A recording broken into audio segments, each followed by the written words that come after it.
everybody. We're back. We've just taken a week off to go water skiing because my husband is the best husband in the world. He gave me a week off of water skiing, and we basically skied till we couldn't ski no more. We all three of us were completely spent by the end of the week, that in fact we didn't even go on our very last day because we were all I could have skied more, but the other two guys were like, "No, I don't think I'm going to ski." Um Lugnut really needs to work on his stamina. Milkman doesn't need to work on his stamina. He skis for like an hour at a time. He's crazy. All right, so I just wanted to show a couple of clips of our week off.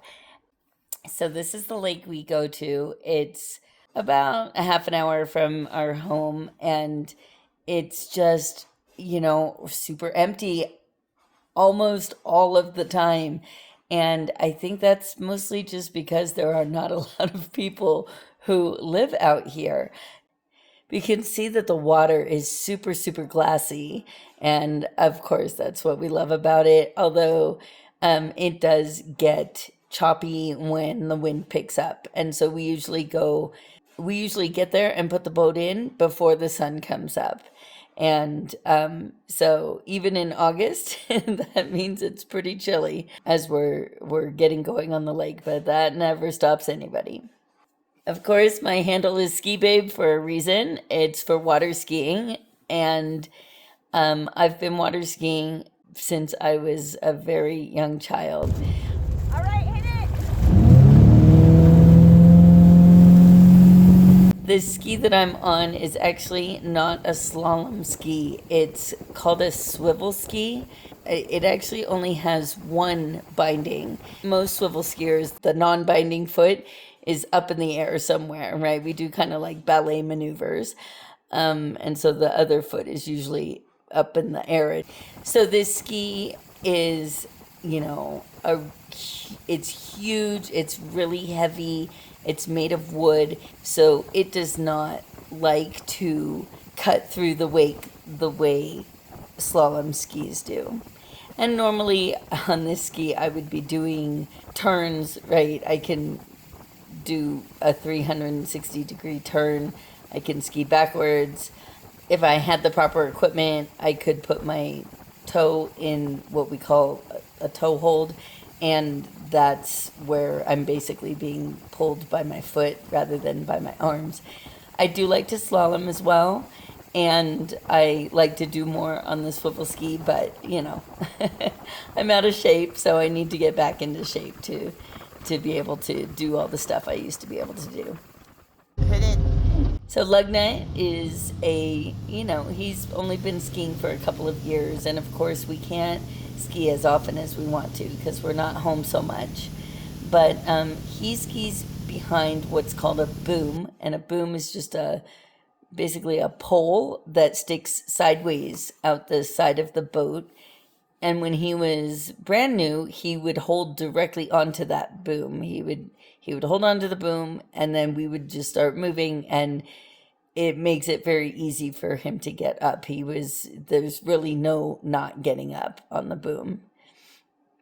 The hardest thing for new water skiers is that when you're being pulled through the water, you're creating a lot of drag.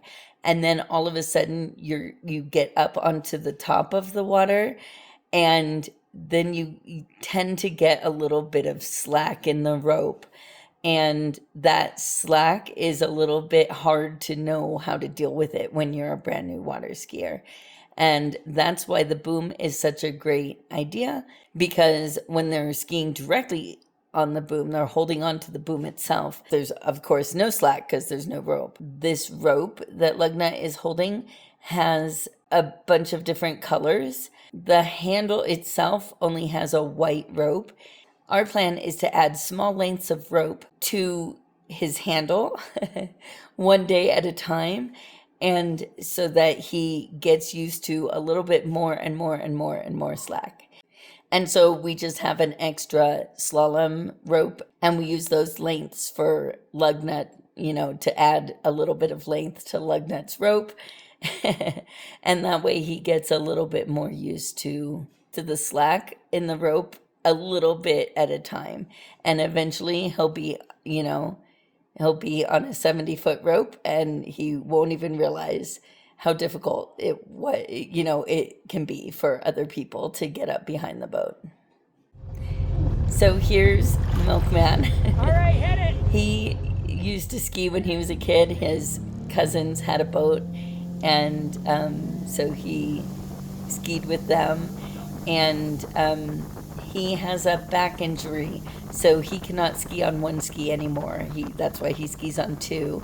But he will ski for like an hour at a time. It's pretty crazy. He does go outside of the wake. Sometimes he gets a little scared of the wake. It looks too big for him. He's afraid that like one foot will get over and the next foot won't, and he'll be kind of straddling the wake.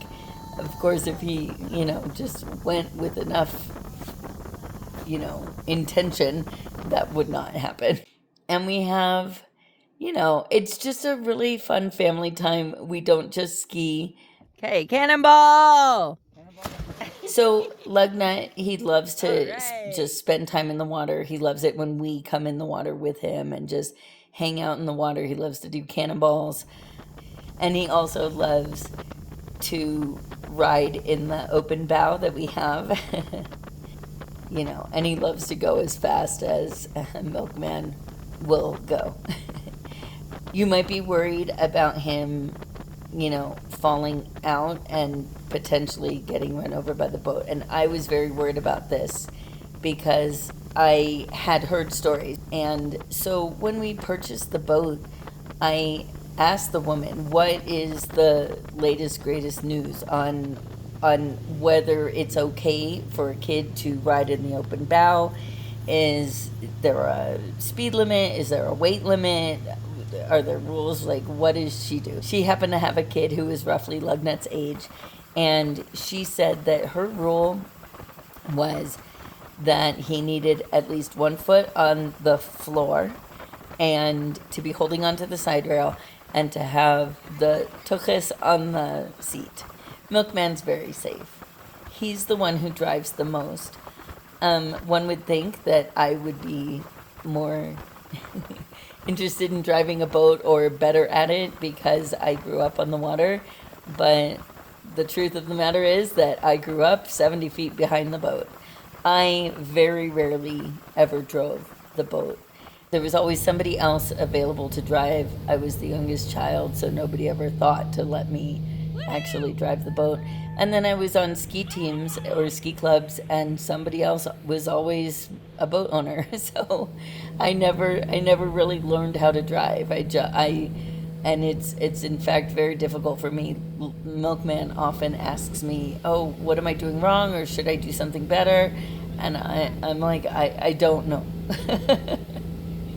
So it really is a good time. We usually spend about half the day, and we just had an amazing week. Anyway, we're back now. We're looking for loads. How's it going down there, Milkman? Yeah. It's not too good. When a good load comes up, it lasts for about a minute. So, yeah, he found one that he actually wanted me to call on, and I checked that they were approved by the factoring company, and by the time I was done checking, the load was already gone. Yeah. So what are you seeing? Nothing still? Nothing. There's nothing going on now. It's like completely shut down now. Yeah. There's nothing. So, it's a bummer. Yeah, so there's a load. It says it's going from Reno to Albuquerque, and it says 324 a mile on the load board. But they are only calculating from the start point to the end point. And in the comments, it says that it also has a stop in Denver. And so it was paying $3.24 a mile. That's enough to make it worthwhile to go to Albuquerque because there's nothing coming out of Albuquerque. So we're definitely going to have to deadhead quite a stretch. But they calculated the rate at Reno to Albuquerque being 1,017 miles, and that's why the rate ends up as being $3.24 a mile. But because you have to stop in Denver, it's actually 1,500 miles. It's almost 500 miles. Yeah, it's basically almost 500 miles that they've forgotten to calculate in when they're calculating the rate per mile. So it ends up being $2.20 a mile, which on the surface out here in the West would actually not be a bad rate if it was going to a place where we knew we didn't have to deadhead very far. But I mean, we're going to have there's nothing out of Albuquerque. Denver, we know, is cheap and heavy. If there's anything, it's going to be 45,000 pounds, which we can't haul, and it's going to be paying $1 a mile. So you need to really get a good rate going in when you're going into that area. And I'm sorry, 220 is not cutting it. Okay.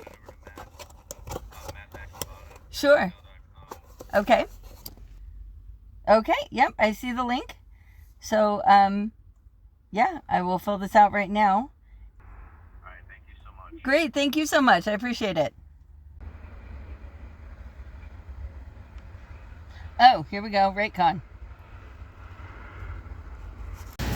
Finally, some help around here.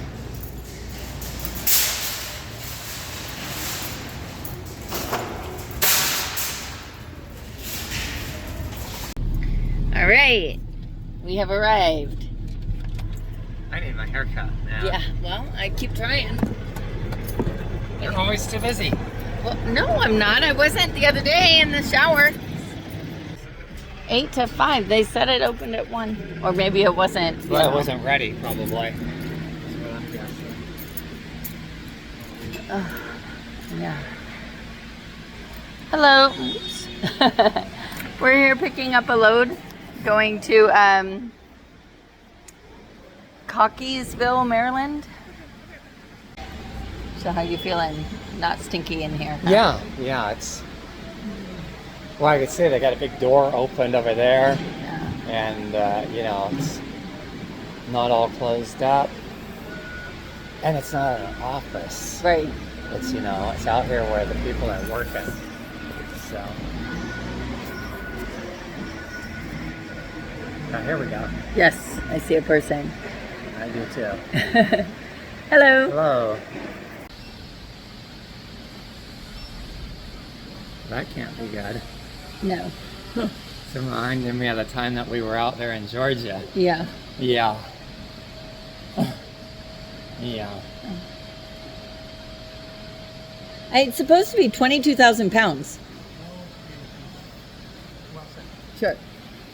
Oh, I see. Those were just... Yeah. Yeah. That's I think he was why. thinking we're We're just call. picking up that... Yeah, we're not a truck. Yeah. That's okay. We're going to Maryland, somewhere in Maryland. Yeah, It's a 22,000 pound load. Oh, Baltimore? Yeah. Yeah. Door 6? Okay. Do we need to come back in and count or do anything? No. Okay. So you'll just come back out when you're done? Yeah. All right. Thank you. So want me to open the doors for you? Sure. Or do you want me to back in for you? It looks like a pretty tight place. I know. I'm not here. This could be difficult. All right. There's my man putting on the seal. Seal? Guess so. All right. How long did that take them? I guess about a half hour. Yeah, it was so quick. That was quick. Yeah. Let's get over. You gonna get fuel here, or you gonna get it somewhere else? Yeah, let's get it here. It does. Yeah. All right, we're here getting fuel at the Petro in Sparks, Nevada. And they're really having trouble here. So let me turn this. Right there, what do we see? Beep. We see a food truck. And why would that be? Because I have a sit-down restaurant here that's been closed for repairs for like 2 months. So apparently they are not going to repair it, and instead they got a food truck guy here. So I'm sure he's happy because everybody comes in, we're all hungry, we all want food, and there's nothing to eat. And then, what else is going on? Out of depth, as usual. Gosh, we have so many problems at the TAs and Petros these days. They used to be top of the line. I don't know what happened. Iron skillet closed due to maintenance repairs, but I mean, it's been like 2 months, so I don't know if it's ever going to reopen. See, now they've got it all closed off. Oh. Construction hazards.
All right. I am done for the day. I pulled a milkman in 2004, starting January 1st, 2004. You could drive for 11 hours, and at that point, milkman, he is such he used to run cross country, and that stamina and that just, you know, that long distance thinking has always stuck with him. And so yeah, he used to get into the driver's seat and he would stop 11 hours later. We used to actually fuel up while we changed. We would always make sure that we switched at a truck stop somewhere. But we don't do that anymore, but we used to. And so we always, you know, we would switch, we would get fuel, and then he wouldn't need fuel for the entire rest of the trip. And he would just go for 11 hours straight. And that's what I did today. I didn't do 11 because I can't do that anymore. But once I got started from, you know, we got fuel right after we picked up our load. We went to the truck stop, we got fuel. And by the time I was done fueling, I had only like 2 minutes left. I was gonna get a 30. So I just pulled forward on the fuel island and I stayed there for 2 minutes. And then as soon as I got my 30 in, then I got going. And that was right around 4 o'clock. So it was perfect timing because we usually switch at midnight. So that's what I did. And usually I cannot go. Usually I get really tired or restless or bored or I have to pee. You know, I got all kinds of reasons why I've got to stop. And I didn't have to do any of that tonight. So I pulled the little marathon there. Anyway, so I finished at in Utah at exit 70. And so I just pulled off the exit. We switched really quickly, and we are on our way to the Baltimore area. That's where we're headed. It seems to be an in-house move because it's the same company name on both ends. So yeah, feeling good about it, and I'm just so happy after Milkman was struggling so much this morning to even find anything. I'm just happy that we actually got a load out and that it's a pretty good one. So I'm happy about that. You have anything you want to say? No. All right. All right. So thanks for coming with us. We will catch you next time.